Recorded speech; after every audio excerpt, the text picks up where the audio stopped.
The morning sun cast long shadows across the parking lot of the Oak Ridge Military Base Commissary in North Carolina. Sarah Mitchell stepped out of her old pickup truck, wearing faded jeans and a plain gray sweatshirt. Her dark hair was pulled back in a simple ponytail, and without makeup or uniform, she looked like any other woman in her late 30s running weekend errands. She had been looking forward to this quiet Saturday morning. After 3 weeks of intensive classified operations and debriefings, she just wanted to buy some groceries, grab a coffee, and enjoy a rare day off. The base was quieter on weekends, and she appreciated the peace. As Sarah walked toward the commissary entrance, she noticed a group of young Marines gathered near the coffee shop next door. Their voices carried across the parking lot, full of energy and confidence. She recognized the type immediately. Fresh, eager, proud of their service. She had been like that once many years ago. One officer stood apart from the group. He was tall, broad-shouldered, probably in his early 30s. His crisp uniform marked him as a captain. Even from a distance, Sarah could see the self-assured way he carried himself. There was nothing wrong with confidence, she thought.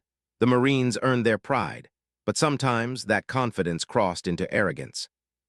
Sarah paid them no mind as she walked past, focused on her simple mission of coffee and groceries. "Excuse me, ma'am," a voice called out. She turned. The captain was walking toward her, a slight smirk on his face. His name tape read BRNNAN.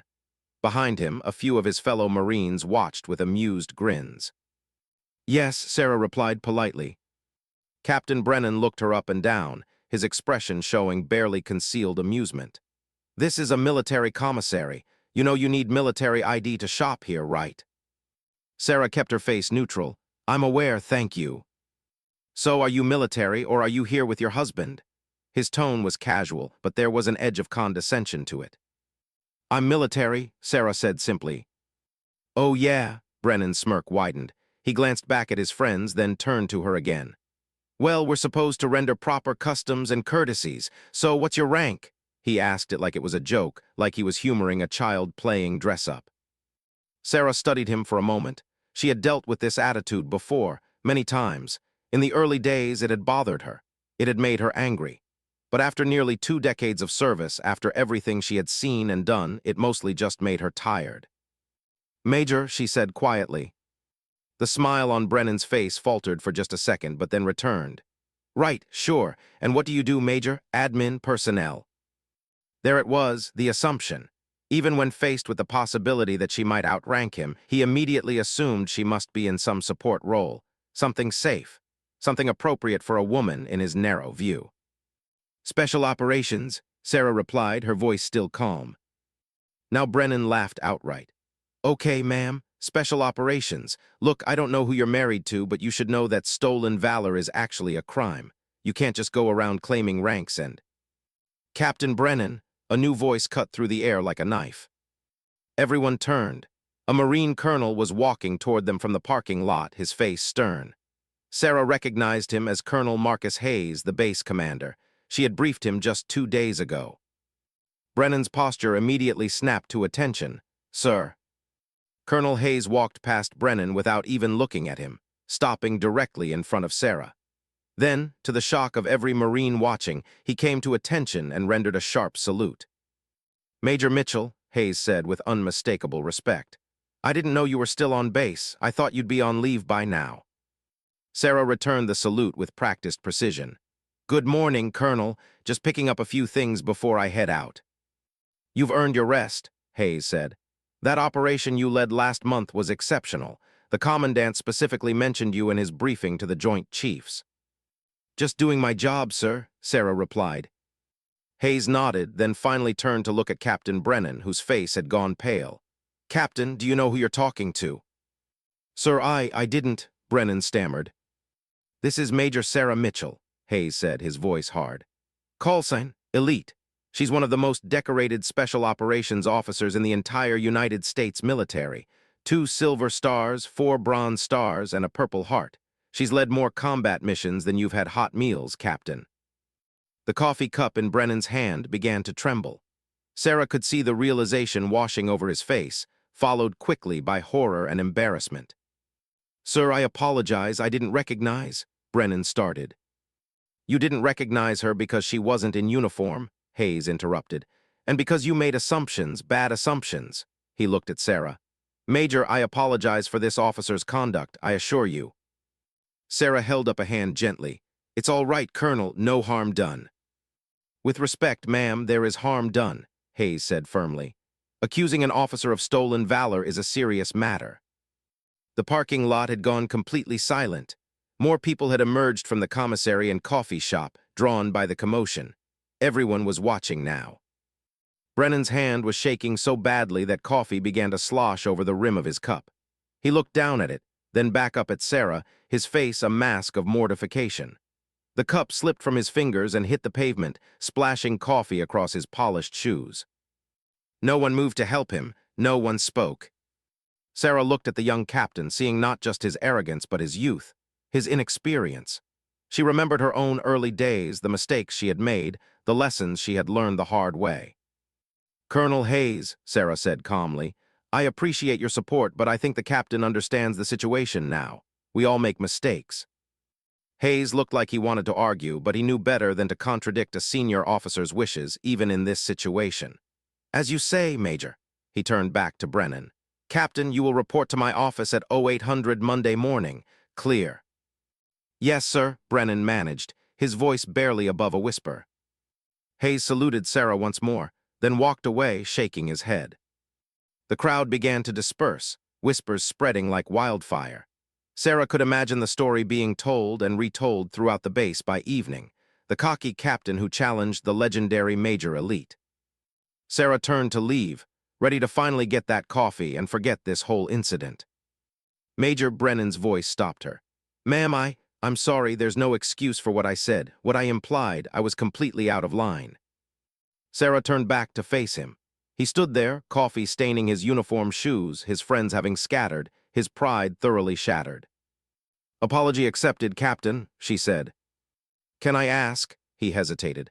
Why did you defend me to the colonel? I accused you of stolen valor. You could have ended my career right there. Sarah was quiet for a moment, remembering another parking lot many years ago and another young officer who had made assumptions about her. She remembered the choice that officer had made and how it had changed her life.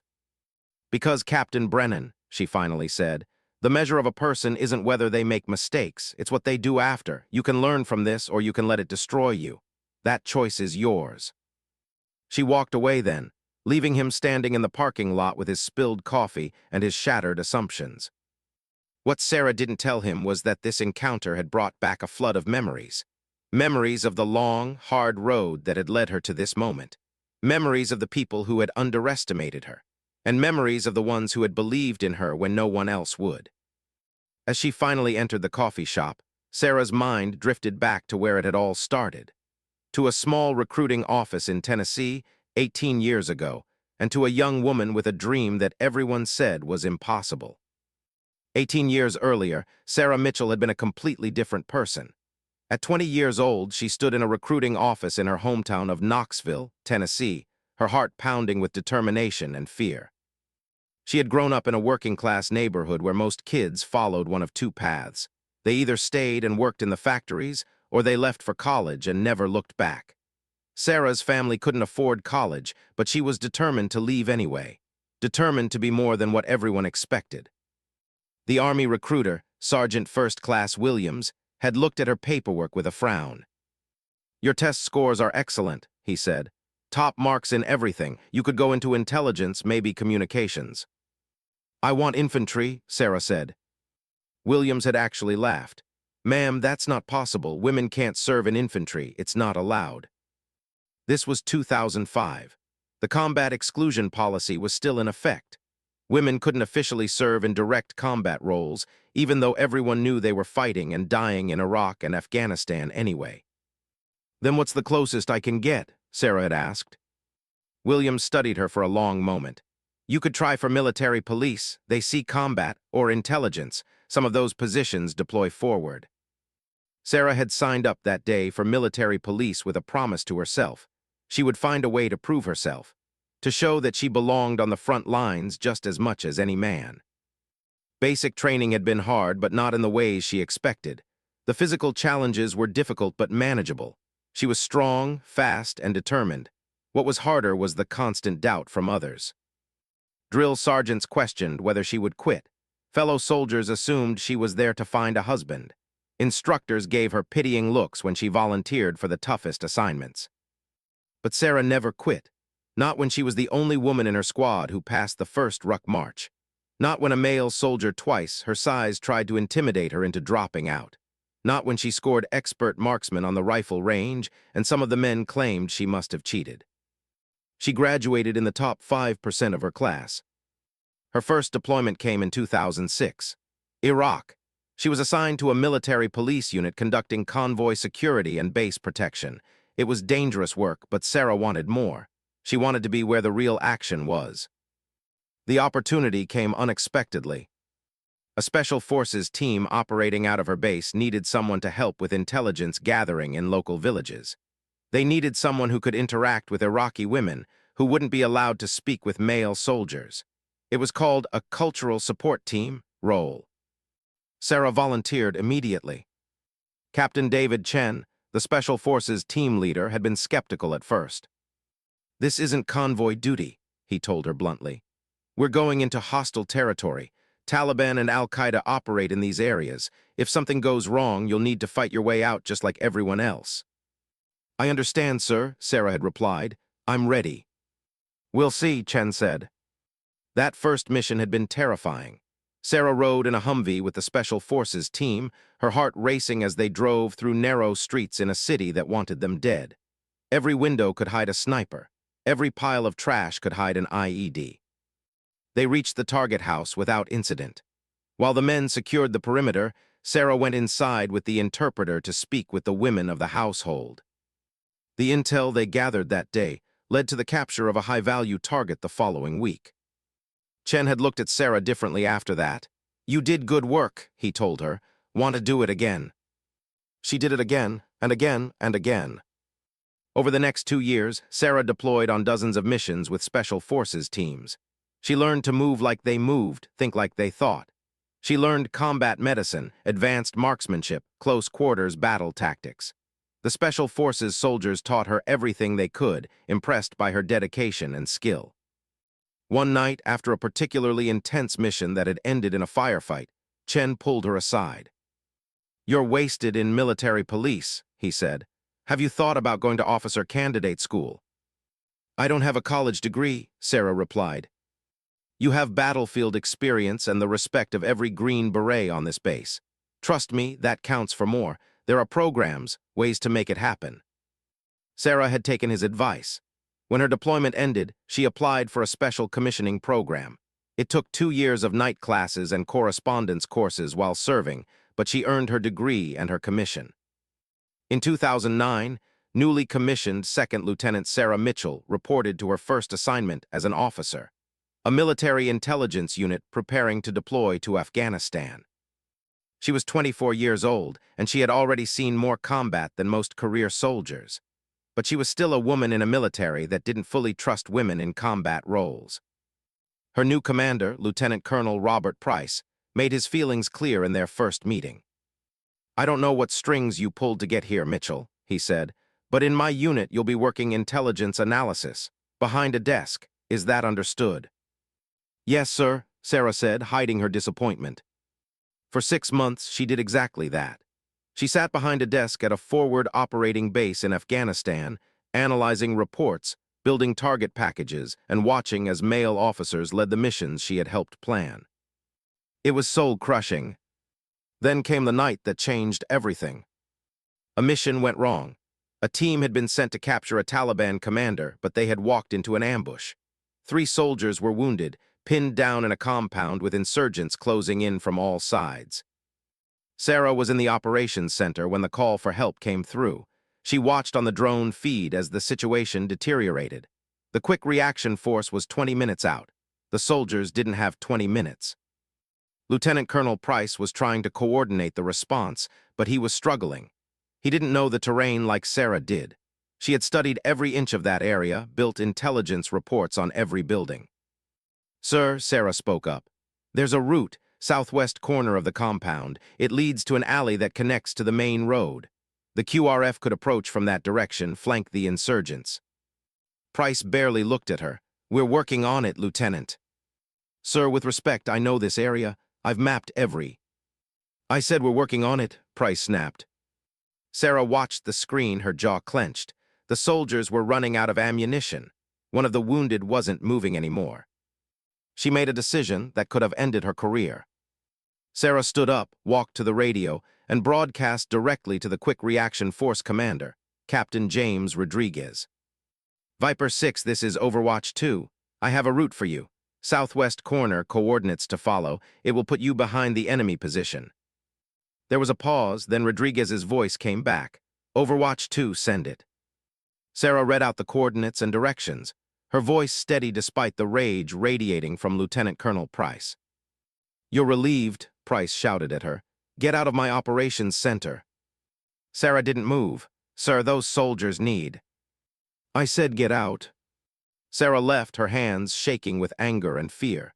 She had just committed insubordination in front of the entire command staff. Her career was over. She went back to her quarters and waited. 45 minutes later, there was a knock on her door. It was Captain Rodriguez, still in his combat gear, dust and sweat covering his face. "The route you gave us," he said. "It worked. We came up behind them. They never saw us coming. We got our guys out, all of them." Sarah felt tears sting her eyes. "The wounded." "They'll make it, thanks to you." Rodriguez paused. "Price is calling for your court-martial." "I know." "For what it's worth, Lieutenant, you saved lives tonight. That matters more than rank or protocol."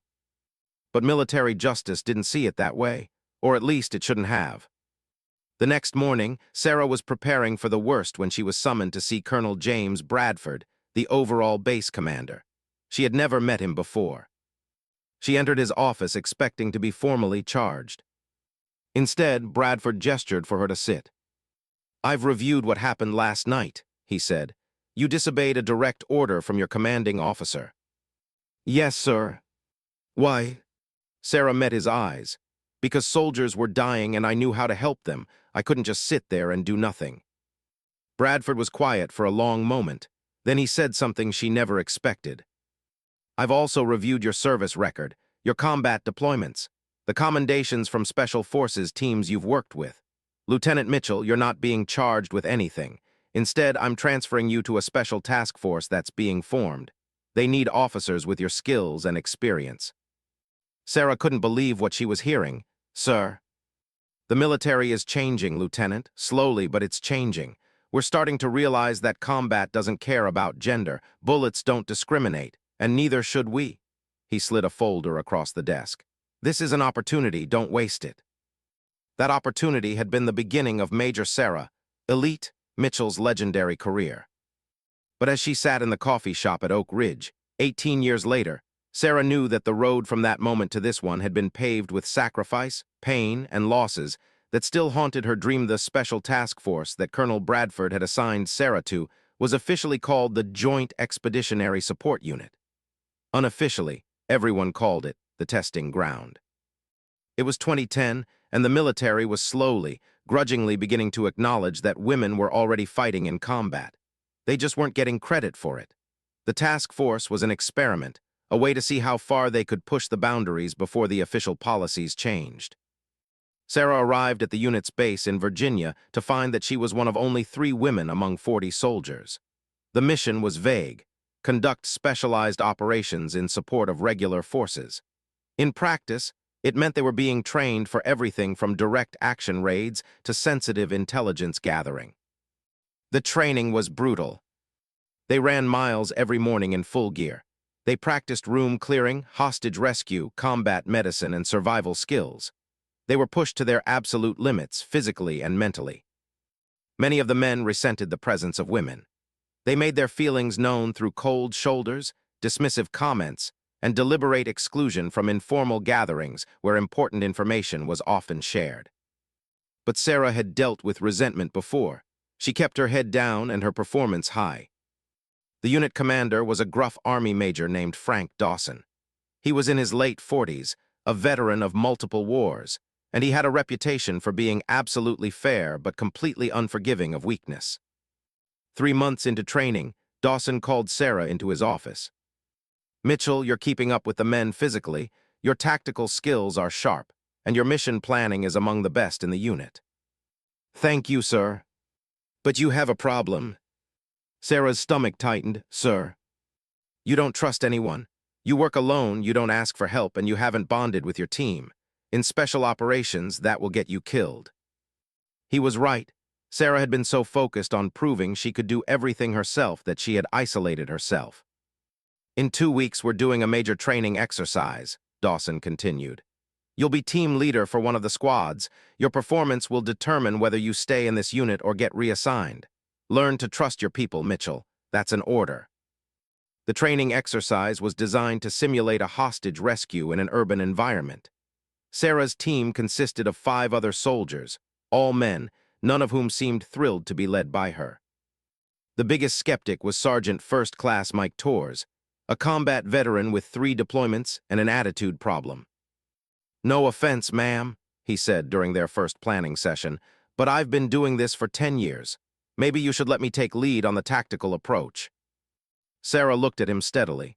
I understand you have more experience, Sergeant. That's exactly why I need your input. Talk me through what you think the approach should be. Torres blinked, clearly not expecting that response. You want my opinion. I want everyone's opinion. We're a team. I might be the leader, but I'm not stupid enough to think I know everything. Something shifted in the room. The other soldiers exchanged glances. Over the next 2 weeks, Sarah did something she had never done before. She let people in. She asked for advice. She admitted when she didn't know something. She listened. And slowly, the team came together. The day of the exercise arrived. They were given a scenario. Hostages held in a 3-story building, unknown number of enemies, limited time before the hostages would be executed. Sarah's team approached the problem carefully. They gathered intelligence, developed a plan, assigned roles based on each person's strengths. Torres would lead the breach team. Sarah would coordinate from a position where she could see the whole building and adjust the plan as needed. When they executed the mission, it wasn't perfect. They made mistakes, but they adapted, communicated, and worked as a unit. They completed the mission with 0 casualties and all hostages rescued. Major Dawson's feedback was simple. That's how it's done. From that point on, Sarah was no longer just accepted in the unit. She was respected. Over the next 3 years, Sarah deployed multiple times with the task force. Afghanistan, Iraq, and other places that were never officially acknowledged. She led missions, saved lives, and earned decorations for valor. She also earned her call sign, Elite. It started as a joke. After one particularly successful mission, Torres had raised his coffee cup in a mock toast and said, "To Lieutenant Elite, who keeps proving she's better than us regular folks." But the name stuck, and over time it stopped being a joke and started being a mark of respect. In 2013, the Department of Defense officially lifted the combat exclusion policy. Women could now serve in infantry and special operations. For Sarah, it was validation of everything she had fought for, but it also meant new challenges. She was promoted to captain and given command of her own special operations team. She was one of the first women to hold such a position.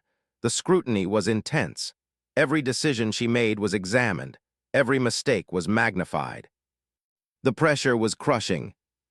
During a deployment to Syria in 2014, Sarah's team was tasked with a mission to rescue aid workers who had been kidnapped by a terrorist group.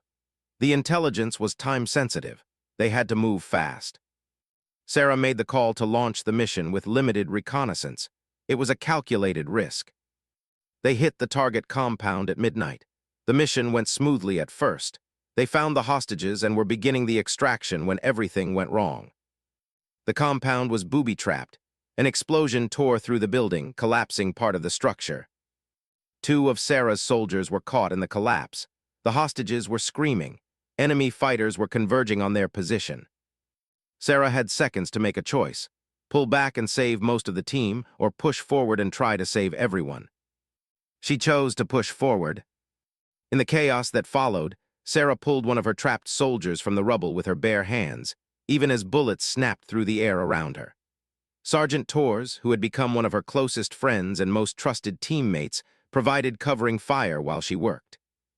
They got everyone out, barely.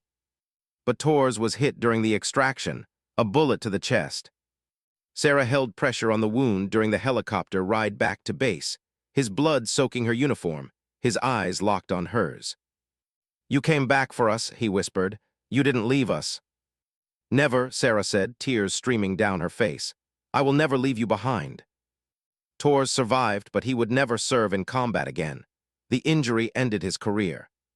Sarah was awarded the Silver Star for her actions that night, but the medal felt heavy with the weight of what it had cost. She visited Torres at the hospital every day during his recovery. "You saved my life," he told her. "You've saved mine more times than I can count," she replied. "I'm sorry I ever doubted you back at the beginning," Torres said. "You're the best officer I ever served under, the best soldier I ever knew. Gender doesn't have a damn thing to do with it." Those words meant more to Sarah than any medal ever could. But the scars from that mission, both physical and mental, stayed with her. Over the next few years, Sarah continued to serve, continued to lead, continued to prove herself again and again. She was promoted to major. Her reputation grew. The call sign Elite became known throughout the special operations community. She also continued to face skepticism and bias, especially from people who didn't know her, people who saw her gender before they saw her record. People like Captain Brennan. As Sarah sat in the coffee shop at Oak Ridge, finally drinking the cup of coffee she had been trying to get all morning, she thought about how many Captain Brennans she had encountered over the years. Some had learned like he seemed willing to, others never did. She had long ago stopped trying to change everyone's mind. She just did her job, led her soldiers, and completed her missions. But the encounter in the parking lot had stirred up old feelings, old frustrations, and it had reminded her of the price she had paid to get where she was. Sarah pulled out her phone and scrolled to a photo that she kept but rarely looked at. It showed her team from that Syria mission, taken just days before the rescue operation. All of them smiling, confident, ready for anything. 3 of the people in that photo were no longer in the military. 2 because of injuries sustained on missions under her command. 1 who had been killed in action 2 years later. The weight of leadership was something Sarah carried every day, every decision, every life that depended on her. As she looked at the photo, Sarah didn't notice the person watching her from across the coffee shop. Someone who recognized her, but unlike Captain Brennan, someone who knew exactly who she was and what she represented. Someone who had been waiting for a chance to speak with the legendary Major Elite. The woman who approached Sarah's table was in her mid-20s, wearing civilian clothes but with a bearing that marked her as military. Her brown hair was pulled back in a regulation bun, and there was a nervous determination in her eyes. "Excuse me, ma'am," the young woman said, her voice slightly shaky. "Are you Major Mitchell?" Sarah looked up from her phone, slipping it back into her pocket. "I am." "I'm sorry to bother you during your time off, but—" the woman hesitated. "My name is Second Lieutenant Jessica Park. I'm new to the base. I saw what happened in the parking lot, and I wanted to thank you." Sarah gestured to the empty chair across from her. "Please sit down." Jessica sat, looking relieved and nervous in equal measure. "I've heard stories about you, about Major Elite. I thought they were exaggerated, you know? The kind of legends people tell, but you're real." "Very real," Sarah said with a slight smile. "Though I promise the stories are probably exaggerated." "I don't think so," Jessica said quietly. She took a breath. "Ma'am, can I ask you something?" "Of course." "How did you keep going? When people doubted you, when they didn't think you belonged, how did you not just give up?" The question hung in the air between them. Sarah could see the pain behind it, the personal experience that prompted it. "Are you facing that now?" Sarah asked gently. Jessica's eyes welled with tears, but she blinked them back. "I graduated top of my class at West Point. I qualified for infantry officer basic course. I passed everything they threw at me. But now that I'm here at my first duty station," she paused, "my platoon doesn't trust me. They think I'm a diversity checkbox. My company commander keeps giving me administrative tasks instead of real leadership opportunities. And yesterday, one of my NCOs told me to my face that women don't belong in combat arms." Sarah felt a familiar anger stirring in her chest. After all these years, after all the progress, young women were still fighting the same battles she had fought. "What did you say to him?" Sarah asked. "Nothing," Jessica admitted, her voice breaking. I didn't know what to say, and now I feel like I proved him right, like I'm weak. You're not weak, Sarah said firmly. You're human, and you're dealing with something that no one should have to deal with. She leaned forward. But I'm going to tell you the truth, Lieutenant Park. It doesn't get easier. People will always doubt you. They'll always look for reasons to dismiss you. You'll have to work twice as hard for half the recognition. Jessica's face fell. But here's what else is true, Sarah continued. You are good enough. You did earn your place. And eventually, if you keep showing up and doing the work, the right people will see it. The soldiers who matter will respect you, and you'll build a career that means something. How long did it take for you? Jessica asked. Sarah thought about that question. I'm still waiting for some people to see it, but the ones who matter, the soldiers I've led, the teams I've served with, they saw it when it counted. They talked for another hour. Sarah shared stories from her own journey, both the triumphs and the failures. She talked about the mistakes she had made, the lessons she had learned, and the people who had helped her along the way. The captain out there, Brennan, Jessica said at one point. Are you really not going to pursue charges against him? No, Sarah said. He made a mistake based on ignorance and assumptions, but he apologized, and I believe he'll learn from it. Destroying his career wouldn't serve any purpose.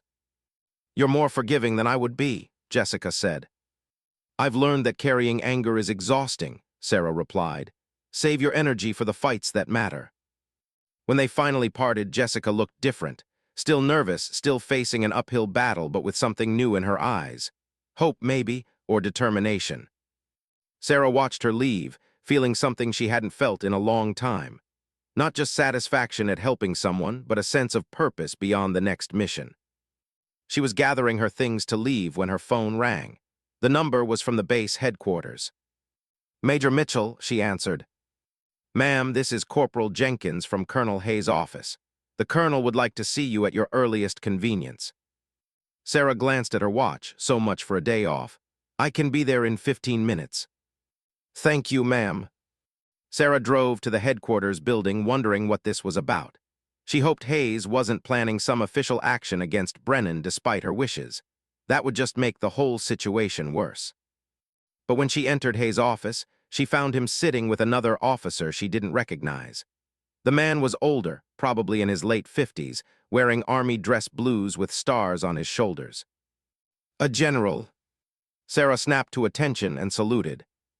At ease, Major, the general said, returning the salute. Please sit down. Sarah sat, now very curious and slightly concerned. Major Mitchell, this is Lieutenant General Richard Carver, Hayes said. He came to the base specifically to speak with you. Carver leaned back in his chair, studying Sarah with sharp, intelligent eyes. I've been reading your file, Major. It's quite impressive. Multiple combat deployments, numerous decorations, exceptional leadership evaluations. Thank you, sir, Sarah said cautiously. I'm here because I'm overseeing a new program, Carver continued. We're establishing a specialized training center that will focus on integrating women into special operations and combat roles more effectively. The military has officially opened these positions, but let's be honest, the actual integration has been rocky. Sarah nodded. That was an understatement. We need the right person to help lead this initiative, Carver said. Someone who has walked the walk, someone who understands both the tactical requirements and the cultural challenges. Your name came up repeatedly. Sarah's mind was racing. Sir, what exactly would this position entail? You would be one of the senior instructors and program developers, Carver explained. You'd help design training protocols, mentor junior officers and enlisted personnel, and serve as a liaison between Special Operations Command and conventional forces. It's a high-profile position, challenging, but with the potential for real impact. It was an incredible opportunity, the kind of position that could influence the entire future of women in the military. But it was also a desk job. No more direct operations, no more leading teams in the field. Sir, I appreciate the consideration, Sarah said slowly. But I'm an operational officer. I lead from the front. I'm not sure I'm the right person for a training and development position. Carver smiled slightly. I thought you might say that. Let me be blunt, Major. You're 38 years old. You've had an extraordinary combat career. But how much longer can you maintain the operational tempo? Another 5 years? 10 if you're lucky. The words stung because they were true. Sarah could feel it in her body already. the accumulated injuries, the wear and tear of years of hard use. She was still capable, still effective, but time was undefeated. This position would allow you to serve for many more years, Carver continued. And more importantly, it would allow you to multiply your impact. Instead of leading one team, you could shape the development of hundreds or thousands of soldiers. You could help create the culture and standards that the next generation will inherit. Sarah thought of Lieutenant Jessica Park. Young, talented, facing the same obstacles Sarah had faced 20 years ago. What if Sarah could help change that? What if she could use her experience not just to lead missions, but to transform the system itself? "Sir, I need time to think about this," Sarah said. "Of course," Carver replied. "Take a week, but I hope you'll seriously consider it. The military needs more leaders like you in positions where they can affect real change." After the meeting ended and Sarah left the headquarters building, her mind was spinning. She drove aimlessly around the base, trying to process everything. Her phone rang again. This time it was a number she recognized immediately, even though she hadn't seen it in months. "Tors," she answered. "How are you?" "I'm good, Captain. Sorry, Major. I still forget you outrank me now," Tors said with a laugh. Sarah could hear background noise, kids playing. Tors had retired from the military and was now teaching high school and raising his 3 children. "You can call me Sarah when I'm not in uniform," she said. "I heard about what happened at the base today," Tors said. "The story is already making the rounds on social media. Some young captain who tried to challenge you and got schooled." "News travels fast," Sarah said dryly. "You're a legend, of course it travels fast." Tors paused. "But that's not why I called. I wanted to check on you. I know these encounters bring up old stuff." Sarah felt a wave of gratitude. Tors knew her well enough to understand that, beneath her calm exterior, these incidents affected her more than she let on. "I'm okay," she said. "Actually, I just got offered a new position, training and development for women in special operations." "That's huge," Tors said. "Are you going to take it?" "I don't know. It means giving up operational work." "Sarah, you've done more than your share of operational work. You've bled for this country. You've earned the right to step back and let someone else carry the load for a while." "But what if I'm not done yet?" Sarah asked quietly. "Then you're not done. But ask yourself this: what serves the greater good? You leading one more mission, or you shaping the future so that the next generation doesn't have to fight the same battles you did?" Sarah was quiet, letting his words sink in. "Think about it," Tors said. "And whatever you decide, you know I've got your back." After they hung up, Sarah finally headed home. Her house was small, neat, and felt empty after weeks away. She poured herself a glass of water and stood looking at the photos on her wall. Her commissioning ceremony, her first team photo, receiving her silver star, graduation from Ranger School, Tors and the others from that Syria mission. A life lived in service, in sacrifice.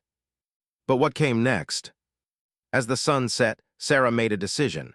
But before she could move forward, she needed to face one more thing from the past. She needed to make a visit she had been putting off for far too long. The military cemetery was quiet on Sunday morning. Sarah walked slowly along the paths between headstones, carrying a small bouquet of flowers. She stopped at a grave marker that read, "Captain David Chen, United States Army Special Forces, beloved son, brother, and soldier." Sarah knelt and placed the flowers at the base of the stone. "Hi, David," she said softly. "Sorry it's been so long." Captain Chen had been the Special Forces officer who had first given Sarah a chance, back in Iraq all those years ago. The one who had seen her potential when others saw only limitations. He had been killed in action in 2015, leading a mission in Afghanistan. Sarah had been on a different deployment when she got the news. She had never properly said goodbye. "I should have visited sooner," Sarah continued, her voice thick with emotion.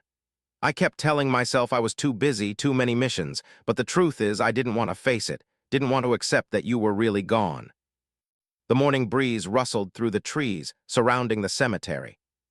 "Something happened yesterday that made me think of you," Sarah said. "A young captain who didn't think women belonged in the military. He reminded me that even after all these years, some people still don't get it, and I wondered what you would tell me to do." She paused, tears sliding down her cheeks. "I think you'd tell me that changing one mind at a time isn't enough, that I need to think bigger, and you'd be right like you usually were." Sarah sat down in the grass, not caring about her civilian clothes getting dirty. I've been offered a position that could help change things on a larger scale. Training, mentorship, program development. It means giving up field work, and I'm scared, David. Being an operational officer is all I've known for so long. It's who I am. She wiped her eyes. But I met a young lieutenant yesterday. She's going through the same things I went through, facing the same doubts, the same prejudice. And I realized that if I take this position, maybe the next lieutenant after her won't have to. Maybe we can actually fix the system instead of just surviving it. Sarah stood up, touching the cold marble of the headstone. I'm going to take the job. I'm going to try to make a difference in a different way. I think you'd be proud of that choice. As she walked back to her car, Sarah felt lighter than she had in years. The decision was made. Monday morning, she called General Carver and accepted the position. Outstanding, Major, Carver said. We'll get the paperwork started immediately. Welcome aboard. Her next call was to Lieutenant Park. Jessica, this is Major Mitchell. Do you have time to meet for coffee this afternoon? Of course, ma'am, Jessica replied, sounding surprised and pleased. When they met, Sarah shared the news about her new position. I wanted you to know because you're part of the reason I took it, and I wanted to ask if you'd be interested in being part of the program as we develop it. Your perspective as someone currently going through the challenges would be invaluable. Jessica's eyes went wide. You want my help? Ma'am, I'm just a second lieutenant. I barely know what I'm doing. You know more than you think, Sarah said, and fresh eyes are often the most valuable. Will you do it? Yes, ma'am, absolutely. That afternoon, Sarah also did something she hadn't planned on. She went to find Captain Brennan. She located him in one of the base gyms, running on a treadmill. When he saw her, he immediately stopped the machine and came to attention, looking terrified. At ease, Captain, Sarah said. This isn't an official visit. Brennan relaxed slightly but still looked wary. Ma'am, I want to again apologize for... Sarah held up a hand.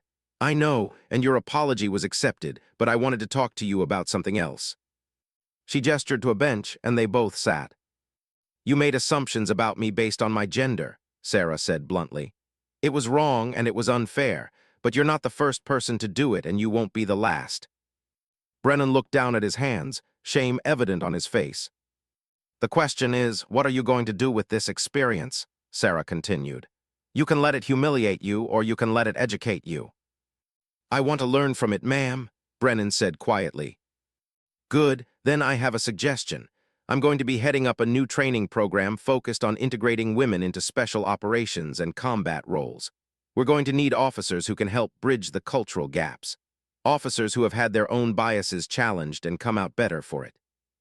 Brennan looked up, surprised. Are you asking me to be part of it? I'm asking if you're interested. It would mean confronting your own assumptions, being willing to admit when you're wrong, and helping create an environment where everyone is judged by their abilities, not their gender. Brennan was quiet for a long moment. Then he said, I grew up in a very traditional family. My father was a Marine, my grandfather was a Marine. They had certain ideas about women and the military. I never questioned those ideas. I just accepted them.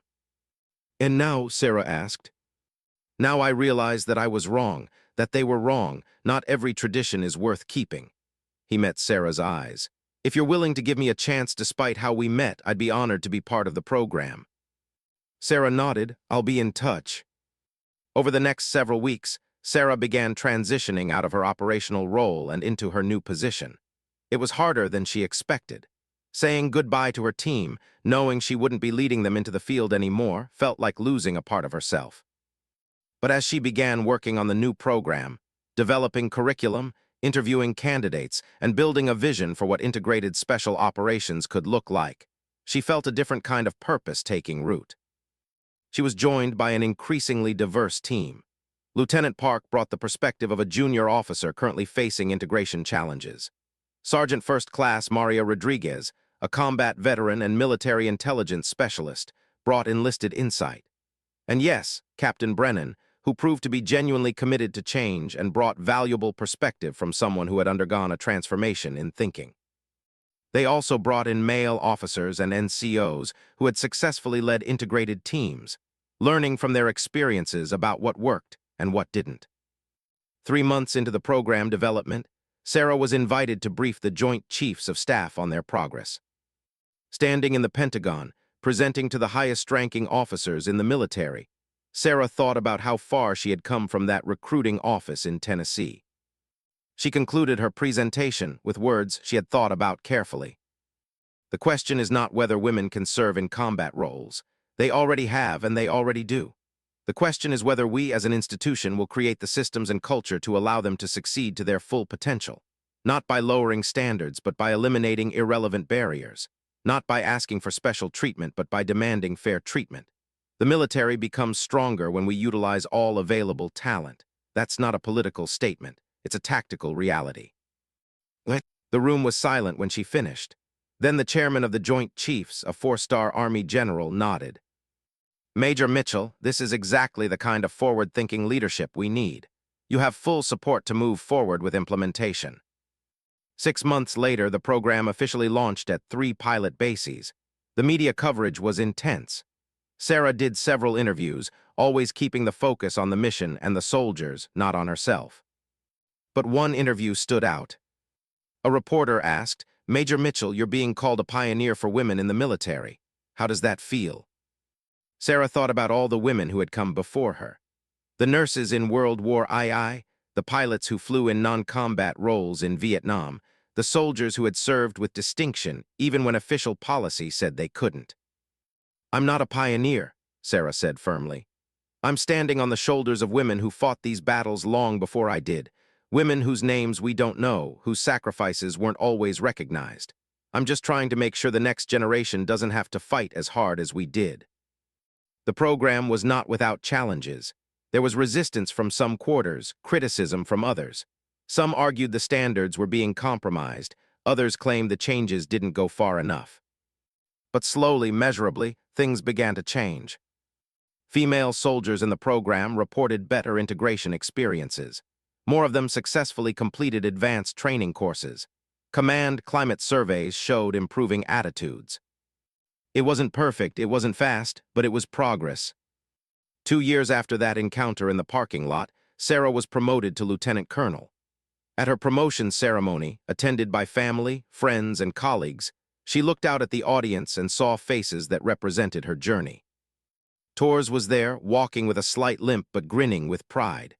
Lieutenant Park, now a captain, sat in the front row in her dress uniform, wearing the expert infantry badge she had earned. Captain Brennan, who had become one of the program's most effective instructors, stood at attention among the other officers. General Carver, who had recruited Sarah to this new path, was the one who pinned on her new rank. "The military doesn't change easily," he said to her quietly during the ceremony. "It takes leaders who are willing to push, to endure, to sacrifice. You've done that in combat, and you're doing it now in a different way. Well done, Colonel." After the ceremony, Sarah found herself approached by a young woman in civilian clothes, maybe 19 or 20 years old. "Excuse me, Colonel Mitchell, my name is Amy Chen." Sarah's breath caught. "Chen." "My uncle was Captain David Chen. He was killed in Afghanistan in 2015.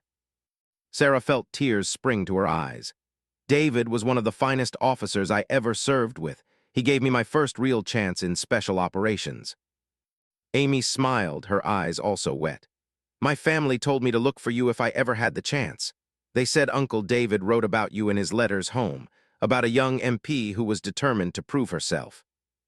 "He believed in me when a lot of people didn't," Sarah said. "I wanted you to know that you're part of the reason I enlisted," Amy said.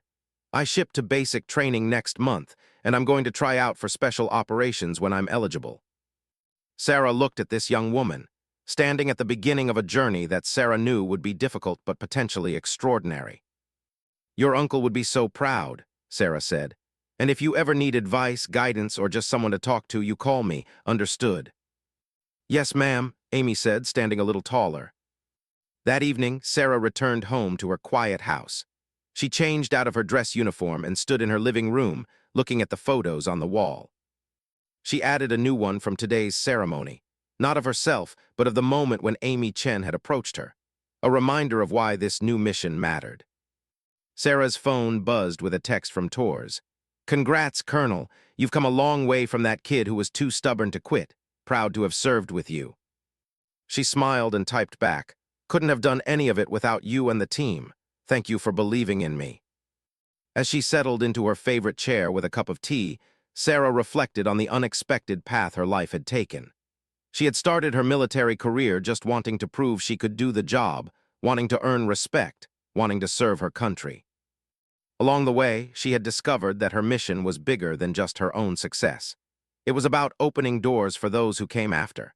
It was about changing a system that needed changing. It was about leadership that served something larger than ego or ambition. The encounter with Captain Brennan in that parking lot, which could have been just another frustrating moment of being underestimated, had instead become a catalyst. It had reminded her that her experience and knowledge could be put to use in a different way. And in the end, perhaps the greatest victory wasn't the missions she had led or the decorations she had earned. It was the young soldiers like Lieutenant Park and Amy Chen who would face fewer barriers because of the work Sarah and others were doing now. That night, Sarah slept better than she had in years. No nightmares of past missions, no anxiety about upcoming operations. Just peace and the quiet satisfaction of knowing that her service was making a real difference. The next morning, her phone rang early. It was General Carver. "Colonel Mitchell, sorry to call so early, but I wanted you to be the first to know. The program is being expanded to all service branches, full implementation across the entire military. It's official." Sarah felt a surge of emotion. "Sir, that's incredible. It's because of the work you and your team have done. You've proven the model works. Now we're scaling it up, and I want you to lead the expansion. Are you in?" Sarah thought about that young woman in Tennessee who had walked into a recruiting office with a dream, who had been told what she couldn't do and decided to do it anyway. "I'm in, sir," Sarah said. "Absolutely." As she ended the call and looked out her window at the sunrise, Colonel Sarah, Elite Mitchell, smiled. The mission was just beginning. And this time, she wasn't fighting alone. She was part of something bigger, something that would outlast her career and her life. She was building a legacy. Not just for herself, but for every woman who had ever been told she didn't belong, every soldier who had been underestimated, and every young person who would follow in their footsteps. The road had been long and hard. The battles had cost her in ways that would never fully heal. But standing here now, knowing the impact she was making, Sarah knew that every struggle had been worth it. She was exactly where she was meant to be. And the best part, the story was far from over.